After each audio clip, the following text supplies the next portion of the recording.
This episode of our This Week in XR podcast is sponsored by Zapper. Zapper is one of the world's leading XR companies. Over the past 12 years, they've won numerous awards for memorable campaigns. They've democratized AR by making tools and SDKs that anyone can use. And they created ZapBox, the world's most affordable mixed reality headset.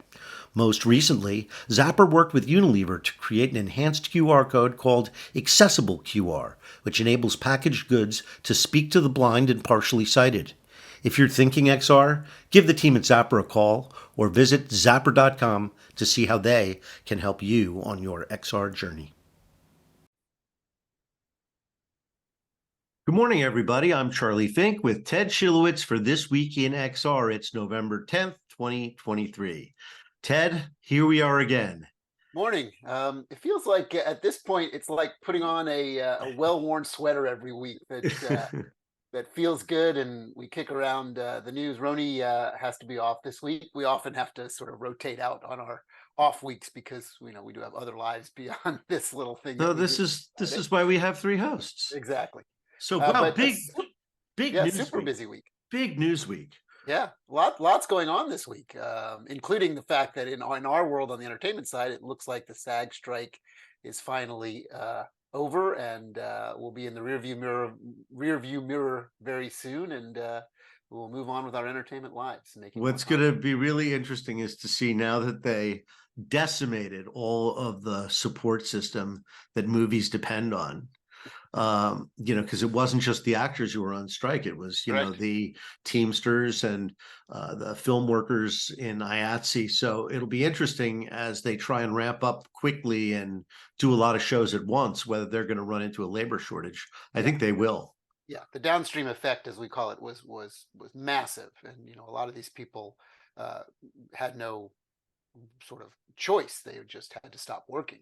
So as we start to move into the holiday season now, it'll be interesting to see how people figure that out and then march into next year. But that's just a sideline to what we talk about. So it's true, but it does affect things in our world, and of course we're based in LA.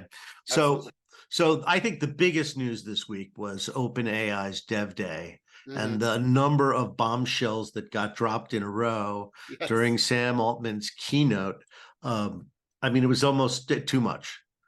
First of all, they're going to open their own app store. So developers and individuals can train models and sell them. They're called GPTs. I heard, just like Obi-Wan Kenobi heard the death of the planet Alderaan. So I heard about 1,000 startups go up in flames. Yeah. And Altman said in an interview, a Q&A that Alex Heath attended afterwards, said, I'm sorry, you guys went really early. And did you think we weren't going to do this? So, going forward, expect us to act like Microsoft and Google and all of the big platforms. Right. Yeah. The level of fascination that I think a lot of people were tracking and watching as it was in real time sort of delivered the news that we are going to be our own ecosystem now. We are going to be building and offering, these, to your point, these little micro universes that people can build upon, and we're going to, have an ownership stake in all of it. Pretty interesting. Yeah, 50, baby. Yeah. So if you thought you were going to get rich reselling ChatGPT, it is not going to work that way. Yeah. And I keep coming back to that point. We've used this term a number of times, the fox in the hen house, right? is the relative strength of who's creating. Those guys are really smart. This is just really superb management. Sam Altman has, the Y Combinator experience of having looked at thousands of business plans. And he's a very, very impressive and entrepreneurial guy. So he's, like a Tim Cook level, gonna drive the industry, I think, for years. The other things that they announced were pretty big just on their own. An upgraded version of GPT-4 that will allow you to upload up to 300,000 pages, right? It was limited, I think, to 3,000 words. Now it's 300,000 words, and with the average book being like 50,000 words. So you can upload War and Peace now to train ChatGPT. Right. So, and Charlie, they lowered their prices, and they lowered their and they prices. lower their prices because they're going for bigger scale. And Charlie, would you think that that sort of let's open the model to a much bigger sort of input was a direct result of what Anthropic is doing and the investments that both Google and Amazon made there? Because it seems like the battle of the titans now, it looks to me like ChatGPT, OpenAI, and Anthropic as the ex OpenAI guys that started their universe. And I'm just curious if you think that that was a telling sign. I think we're going to see a few. This is, to me, this is about a larger battle of who's going to own your personal AI, Mm, who's going to be your co-pilot. And it has nothing to do with XR or anything else, although there's a strong argument that it's going to be just voice. I don't think there's much privacy or practicality in that, but we'll see. yeah. The two things happened this week that were related to that. One was Musk's announcement that XAI is going to create a chatbot called Grok. If Hmm. you remember the old Robert Heinlein novel, I'm trying to grok it right now, Charlie. exactly. So it means sort of a deep understanding and deeply empathizing. Uh, of course, it's also going to be naughty and saucy. Yeah, it was some of the terminology they were using. I mean, I guess, you know what? As much as there's a part of me that feels all kinds of trepidation, there's a certain value to the let it be what it's going to be. And, buyer beware, user beware. It is going to have a different ethical code and different ethical standard. And while yes, of course, that can be dangerous and go down some dark roads, just like Twitter went down some dark roads and continues to in various ways. Um, Maybe there's good that comes out of that too. The idea of open communication needs to be open, right? I guess, except, I mean, is Twitter's a real-time news feed from Twitter being fed into an AI model that also has, like OpenAI, extensive knowledge of the real world. Yeah. So, the problem is, of course, that the Twitter newsfeed is incorrect, biased, and even malicious at times. Right. So what does X think of that? Because can it tell, what is sort of froth and, political craziness and what is really, current events that are of importance? I just don't, because Twitter is a mix of the frivolous and the profound. That was always kind of the fun of it. So I get that he wants to have less guardrails so that it's more open, like Twitter, and people can use bad words and talk about highly charged topics. But that to me seems very different than feeding data into something that you want to have an understanding of the world, unless you think understanding the world, by that you also mean understanding bad actors and understanding prejudice and understanding the real bias in the world and the tension between ethnic groups and history. And I don't know. That seems like a lot for an AI. Well, and maybe you're almost touching on the core of the concern, and the answer is, as we and other people in our field and people that we interface with talk about Twitter, and I think it's really hard to call it X, it's just Twitter is that entity, right? We all have sort of a baseline knowledge of the level of nonsense and bullshit that floats around in it. And we have an acceptance and understanding that we have to self-navigate that, right? Which is why largely there are people like me that just completely stay away from the platform. Other than you send me a nugget, I read it, but I have no interest in Well, interfacing with it that drives platform. it drives you away. I mean, Right. engagement has kind of disappeared. So, Right. without engagement, I mean, it's everybody I know has left. It's a sad and empty place that I experience. I recognize everybody has their own network, Right. but at least the tech world that I follow is moved over to Threads and Instagram. I don't. I know there are a lot of AI people on Twitter right now. We'll see if that stays. I've got to go where the people are. That's my job. So Yeah. I think let's see what really happens, because Elon has a way of saying things like he's going to have a cage fight with Mark Zuckerberg, and it never comes true. It's just part of his ongoing rhetoric. Right.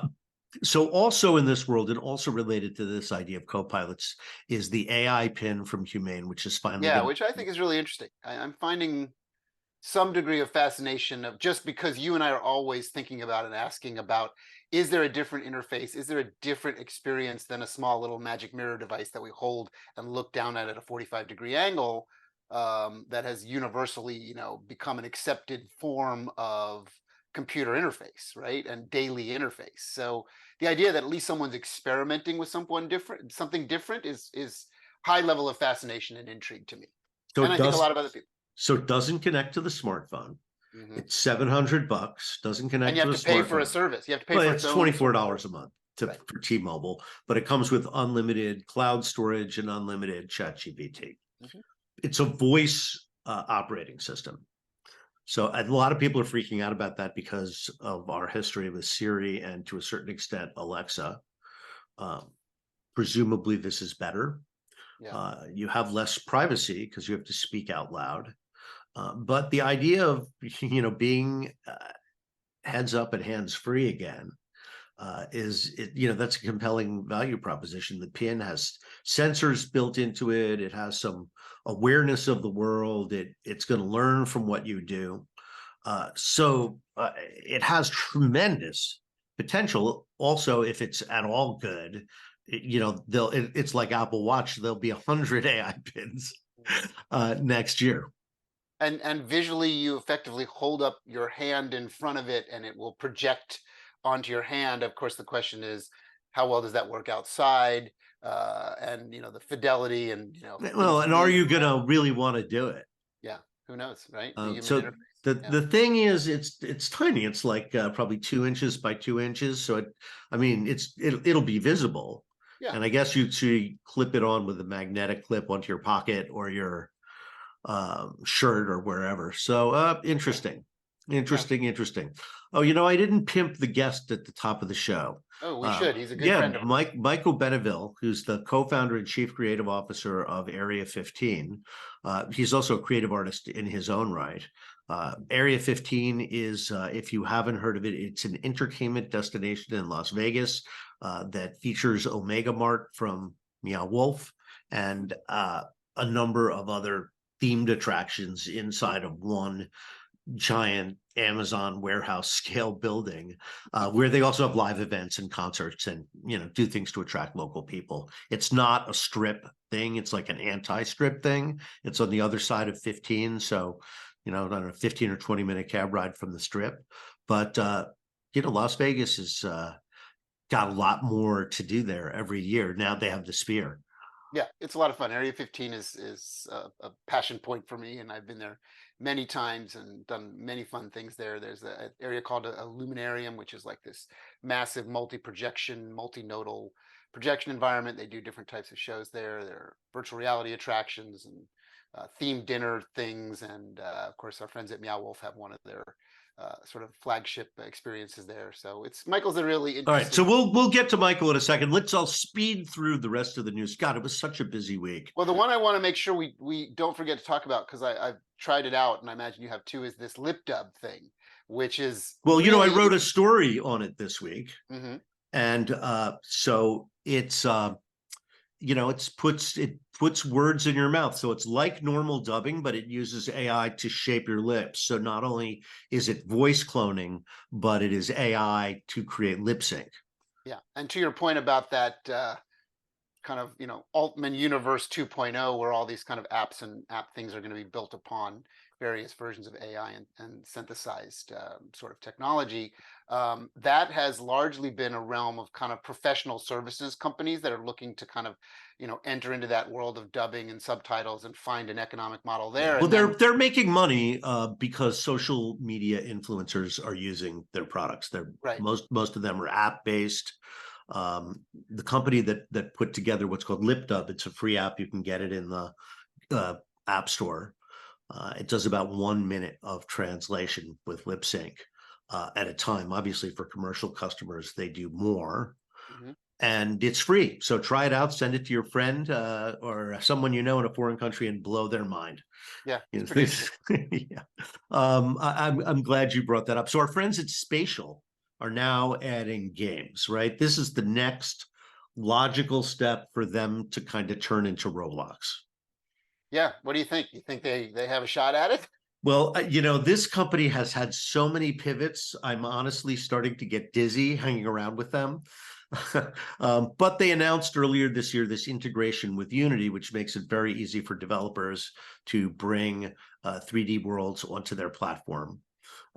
It is kind of a grown-up version of Roblox. That's the way it's evolved. And I think, these are pay-for games, but they're all web-based.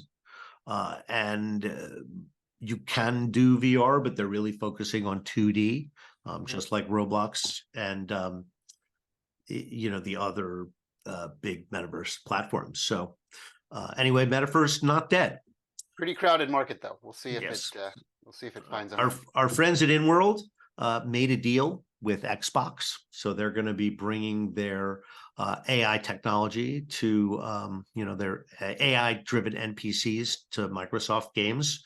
And now that deal has closed with Activision Blizzard, that could be a big news item that just got kind of buried there. Yeah, I think that was actually very smart of our friends over there to sort of move into that world, because that's where they can get scale and they can get some stability and start to sort of continue to engineer and build that product into something that makes sense. The games industry is so huge. This could be very, very impactful, I think. And then the last thing I just want to end on the note that my old boss at Disney, Jeffrey Katzenberg of DreamWorks fame, was at a Bloomberg conference in Singapore, of all places, and he just went on a tear about how AI is basically going to replace all the animators, and a movie that took 500 people 5 years to make is now going to be made by 5 people in 5 months. Yeah, it certainly created quite an uproar in multiple parts of our industry.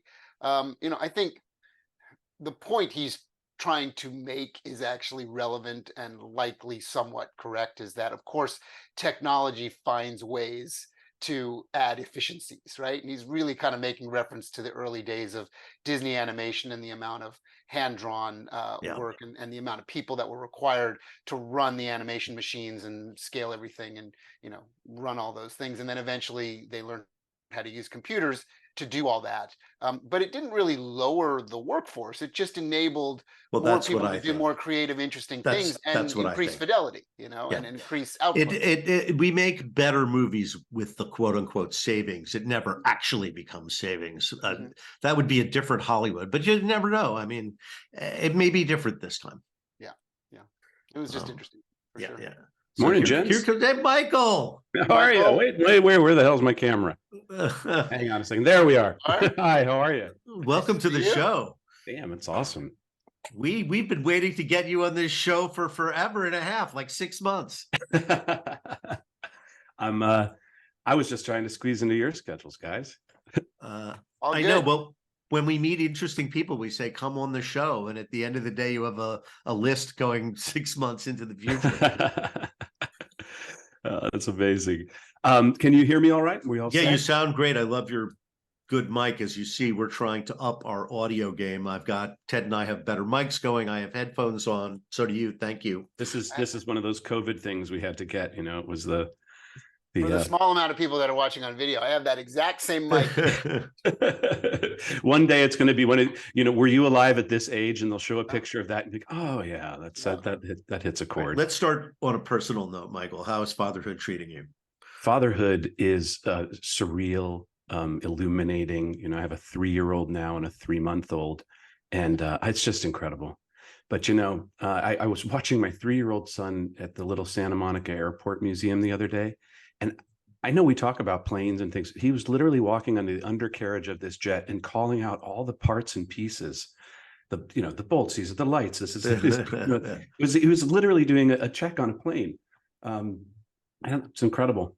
It's incredible. So thank you for asking. How are you both? How's your health, Ted? Everything good. Is yeah. Good. I'm back in action. For those that you were back in action. We saw each other like a day and a half after you got out of the hospital and went into VR. It's true. It's true. Yeah. So, Michael, tell us about we were talking a little bit about Area 15 in our introduction to you. When you go on things like podcasts and people ask you to describe Area 15, what is the elevator pitch for it? How do you explain it?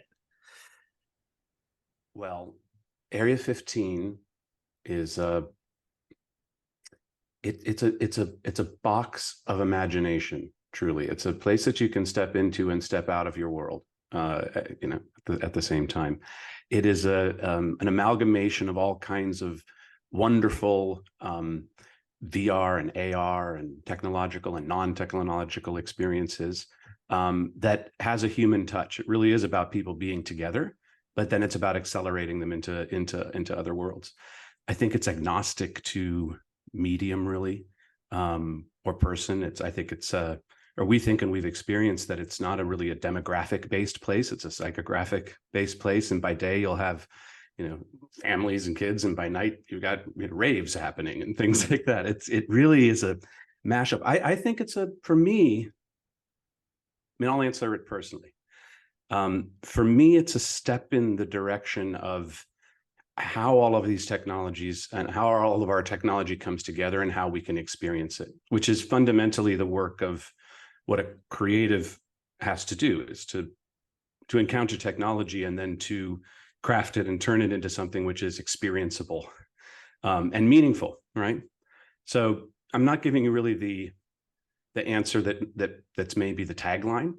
I'm saying what it is for me. I think when I was a kid, the places that really changed me were Epcot and these places where I got to see things before the rest of the world experienced them, and seeing them 10 years or 15 years before anybody really got to experience them on their phones, et cetera, just set me up in a way.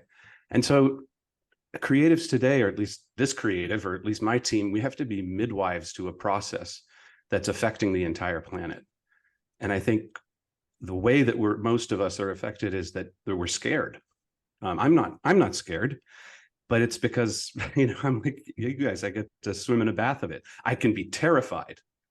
That at the same time, I'm not scared, right? I could see all the darkest evolution of it all, but I'm optimistic and hopeful that actually the world gets to be a better place. And I'd like to think that Area 15 is one of the stepping stones in that process, sort of a gentle bath before you just are thrown into the mix of it, and a place where you can experience all kinds of different creative forces and technological forces working as one. We have amazing partners and groups. I think of Chris Wink, and who has Wink World and Meow Wolf, and each and every one of these things is both a tactile, experienceable moment, and just technologically basic and wondrous at the exact same time. So, Well, long-winded answer to your question. What I think is really interesting about the experience, because I've been connected to it since the very, very beginning, pre-breaking ground, and watching you guys commit to a vision and commit to an idea. What was so intriguing to me in the early stages is that you and the team there were very honest about the fact that you didn't know if it was actually going to work. You had a belief structure, you had a passion for it, but you were very open to, like, we're going to put this into place. We've got this huge pad of land and all this kind of warehouse level space, and we're going to try and turn it into something different. It's a little bit off the strip, so it's not in sort of Vegas Central. So people have to know about it and find it and go to it. And remarkably, it worked, and it worked really, really well. And people gravitated towards it, found a love and lore, and now it looks like you're continuing to expand on it. Maybe you can talk about some of the things you're going to add in the next year or two, because it's growing, right, quite a bit. Yeah, it is. Thank you for the kind words. You're so right too.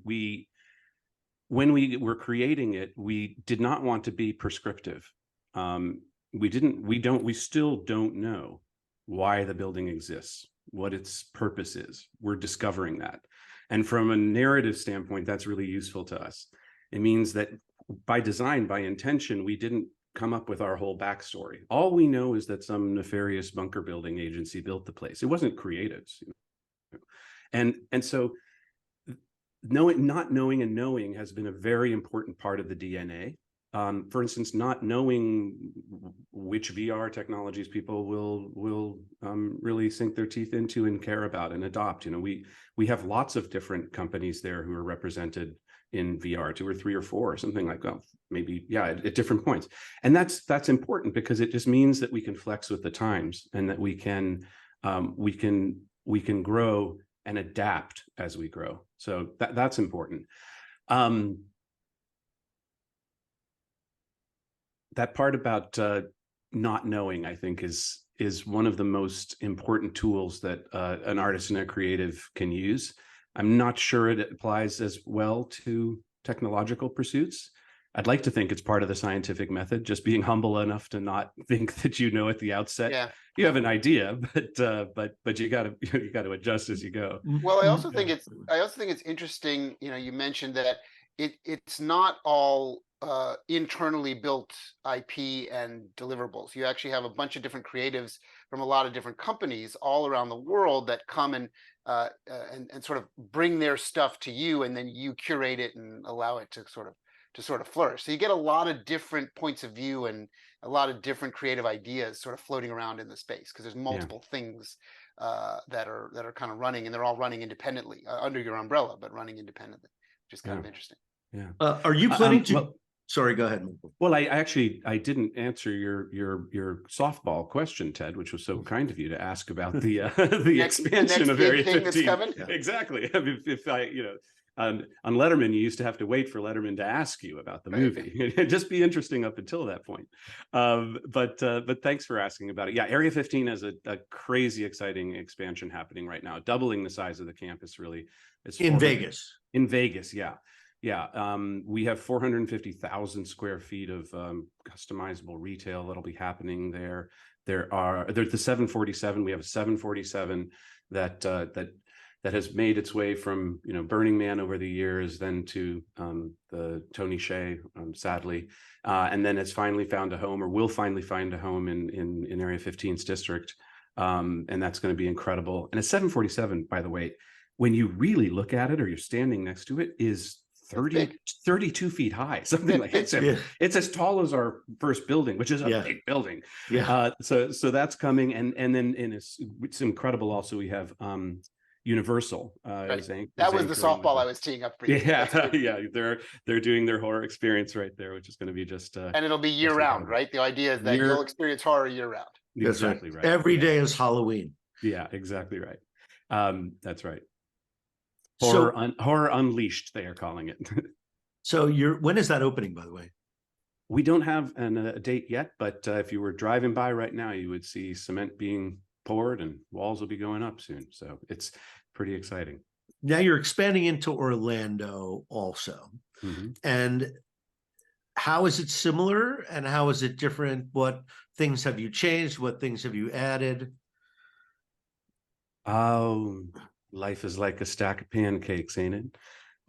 I mean, for example, is Meow Wolf? You get to burn the first few. Is Meow Wolf coming to Orlando with you also? We shall see. We shall see. The land is there. The land's amazing. We've got it designed, the building itself. But I think right now, strategically, just especially with this environment, it's been wiser for us to look at Vegas, where we are currently. To expand there, because last year, I mean, guys, we had 3.5 million people visited. It was really staggering for us, because that made it the number one attraction in America. I was going to say you won an award. You were in a category with Smithsonian museums. Yeah. Well, exactly. I mean, like the Met and everything like that. So as an attraction, that's not theme parks, but it was big. 3.5 million people is a lot of people. So it makes sense right now with this current environment. I think the opportunity is really to expand there and to keep our team. The idea is 7 years old, but the place itself is 3 years old. We are in our first steps. The moment that we truly expand to other places will mean that we have to spawn something that's very, very, going to be a real challenge and a great one. But I think the exercise of expanding in Vegas is strategically what we want to do right now and focus on.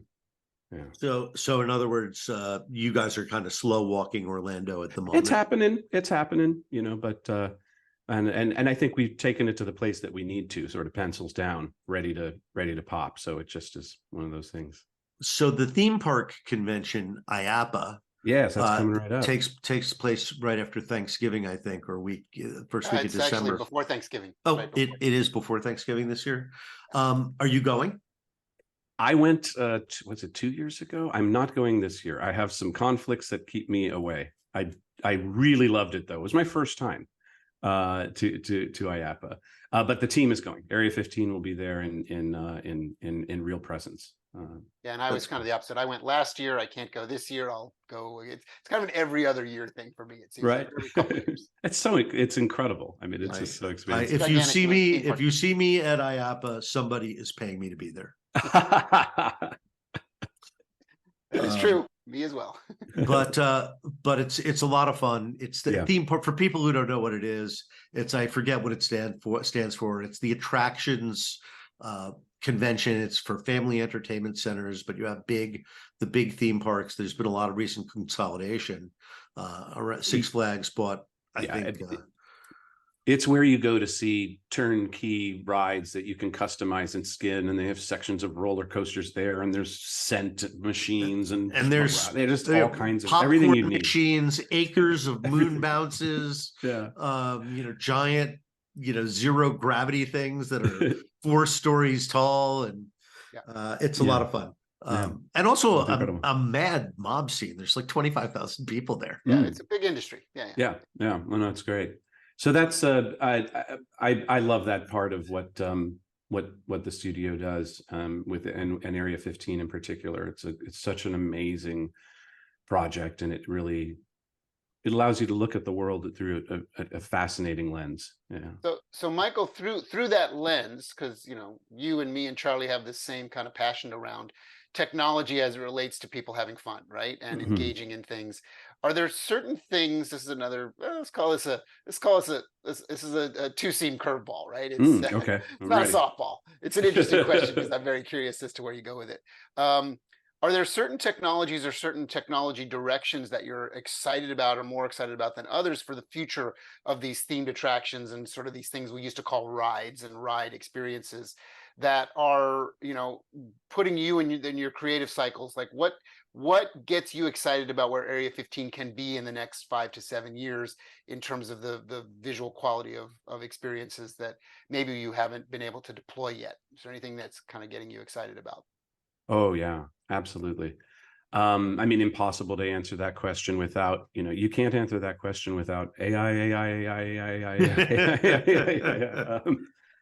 and all of the pieces of that. Although I have a fascinating internal debate with myself about it, just because of the way my creative process is. About AI? Yeah. How I use it, when I'll use it, what I think it'll mean. It's just, it's incredible. We used it this morning.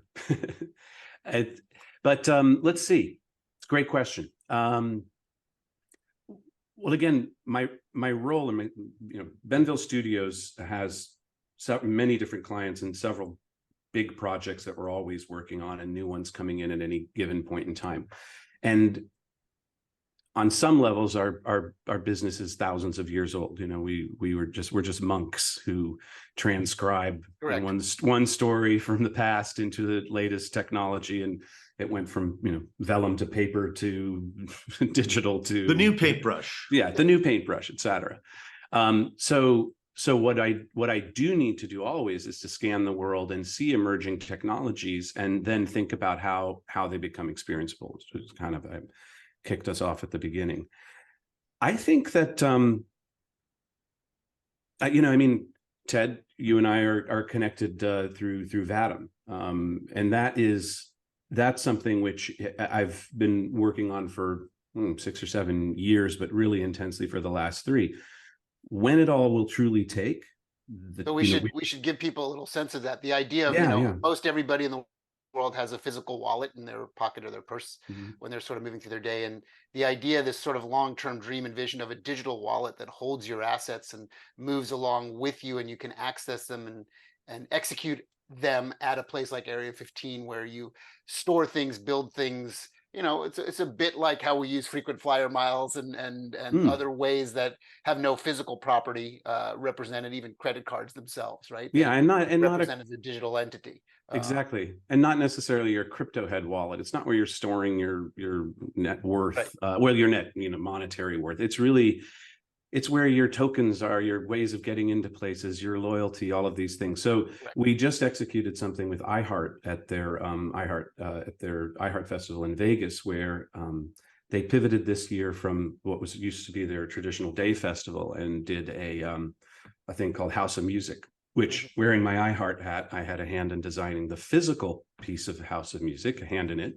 And then wearing my Vadim hat, we were able to use Vadim as the connective digital tissue that could lead you from experience to experience. And it's that intersection that I'm most interested in, is when the digital plane meets the physical plane. Yeah. I had a sculpting teacher in college who used to point at your bicep and then point at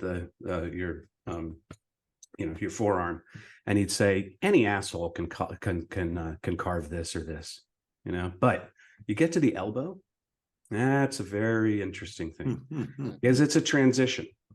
In architecture, it's the moment that you leave the street and you pass into the building. It's in life, it's the moment that you were in love, and now you've been told that that she doesn't love you anymore. These are these transitional moments, and they're where the tire hits the road. It's the moment of acceleration. It's that. And so I think that for me in my work, I need something that is Vadim, or something very much like Vadim, to happen, because what we did with iHeart was fantastic. You were able to move through House of Music. You were able to go into, Lenny Kravitz's little immersive world, or Miley Cyrus's little immersive thing. And by little, I just mean, a tunnel and a tube that you walk through to have an experience with a robotic camera arm or something like that. But as you were moving through it, you were scanning QR codes, you were collecting tokens and all of these kinds of things. And as you move through the physical experience. So Vadim is a mobile app. Yeah. Well, it's many things, but it works on mobile, computers, VR, all kinds of different things. It's a platform for engaging in Web3 that's very, very wide. This particular application of it was to move people again through a place in a way that they could collect points and hearts and all of these things, and then in real time be rewarded with backstage passes, tickets to the show. You'd get a notification that just said, hey, you've collected X number of hearts, you've moved through all of the different things, you went and experienced M&M's, Yellowtails, and T-Mobile, you're now qualified to do such and such a thing. It's another digital layer, Charlie, that allows you to kind of bridge the physical and the digital. Exactly. And so all of the bugs of this are being worked out. But so that's one thing, Ted, that there are a lot of things in my mind that come and go. Yeah, do I want holograms? Of course I want holograms. Do I want these? A lot. But foundationally, columns, pillars, one thing that I really need is that I need the wallets and people to be able to move through digital worlds and physical worlds at the same time. All right, so let's take this in a slightly different direction, okay, Charlie, and see if this works for you as a transition into the next piece of the discussion. You mentioned you sort of brushed over it, but you mentioned Epcot as a very inspirational place for you. Yeah. Today, in your world today, what are the rides and attractions? Because you do what I do, and I'm sure Charlie would go to these places as research and development, right? In our job. That excuse to be kids still. Yeah, exactly. Kids will always be kids, right? What rides and attractions? Because I certainly have mine that are sort of have literally moved me to a new place in my logical. Oh, this is going to be good. Yeah. What are the things that excite the hell out of you? And you're like, this is the future of attractions. Like, this is amazing. The things that you've seen recently that have, either rocked or semi-rocked a little bit of your world when you see things, because your lens, you have massive amounts of experience and cycles in this. So learning from someone like you, what the things you would go on first after you've seen them or recommend to others is a really interesting question. recently is the key. Doesn't even have to be Yeah. recently. If it's something that's just inspirational, you know. Sure. not Well, I mean, so recent. I'll start with the things that really nailed it in my mind in terms of just experiential, not just rides, but just worlds, right? World creation.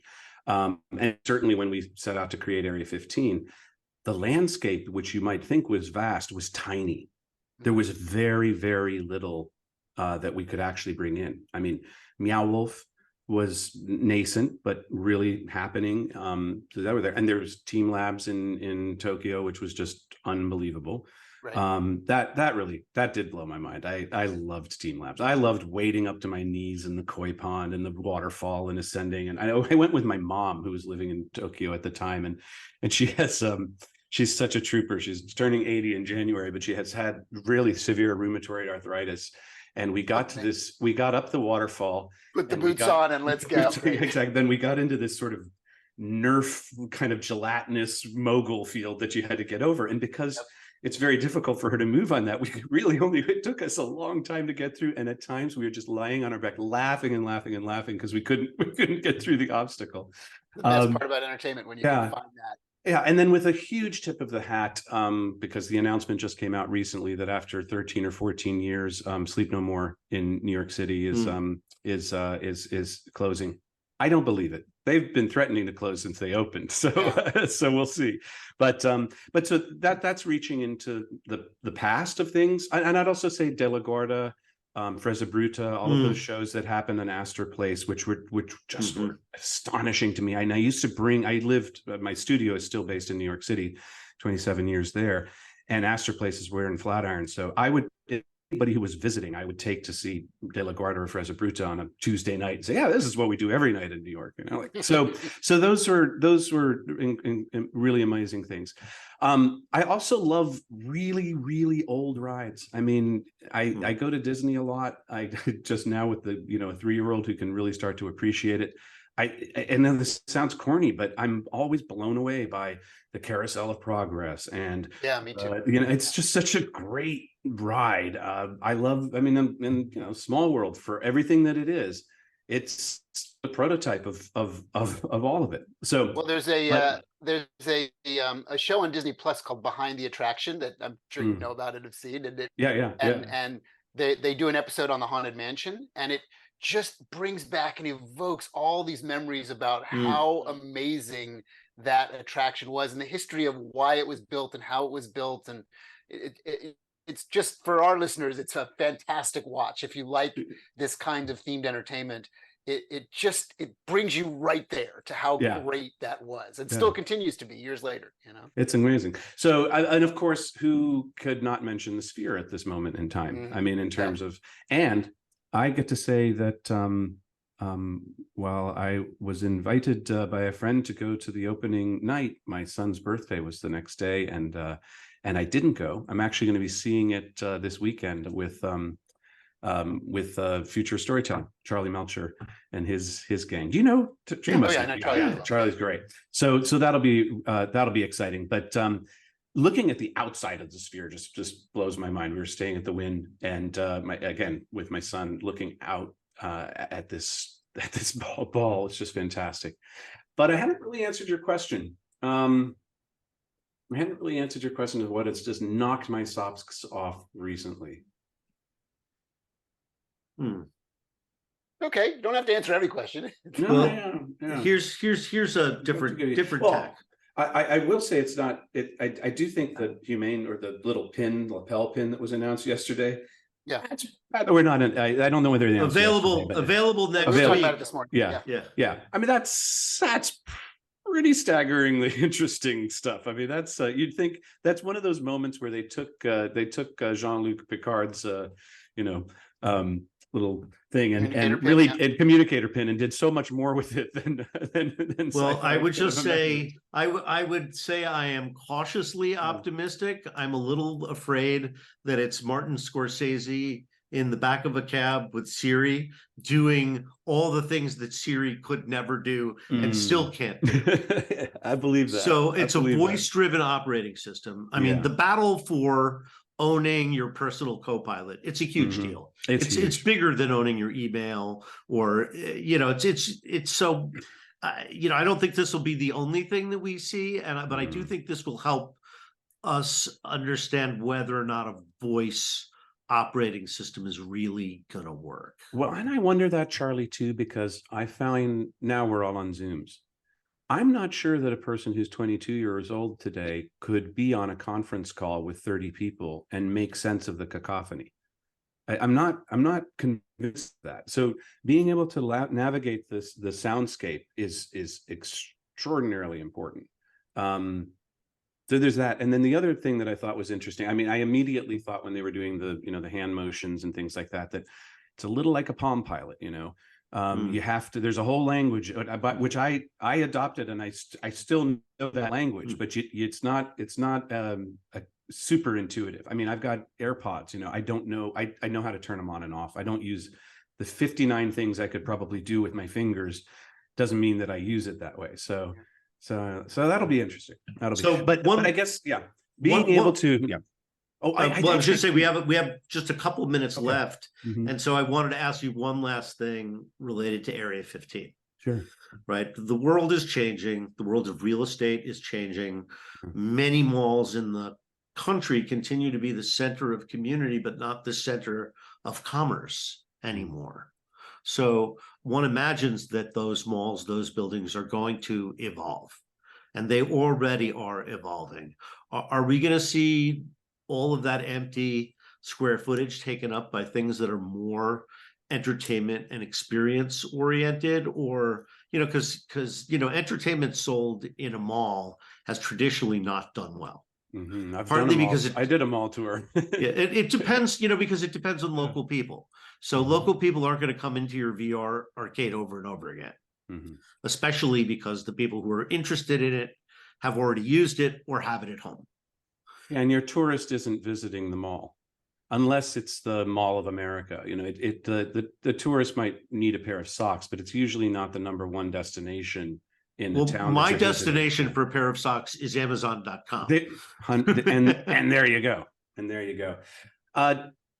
Charlie, the pads are, of course, extraordinarily important and useful. The fact that there's electrical and sewage and all of those things that runs to the place. I'm a creative guy, and I've been asked many times over the years, what would you do with this empty Macy's? What would you do with this empty mall? Exactly. And the problem is that they were wonderful-ish in the 80s and 90s because they solved that problem. They don't really solve I think, in my mind, it's not to say that somebody can't come in and sort of creatively skin it all, but you're adapting to something which doesn't lend itself to the sorts of things that are being built. For instance, there are columns that are every 15 or 20 feet. It's a forest of things, which is great when you're selling, retail clusters and things can go around the columns. But if you're building a show, or you need ceiling height, you need a great big ceiling. You want double the height that you would normally have in a retail. So the answer is, could you take over a whole mall? Yeah, I suppose so. But again, maybe you would build the dystopian mall with all of the places, but the building is what it is.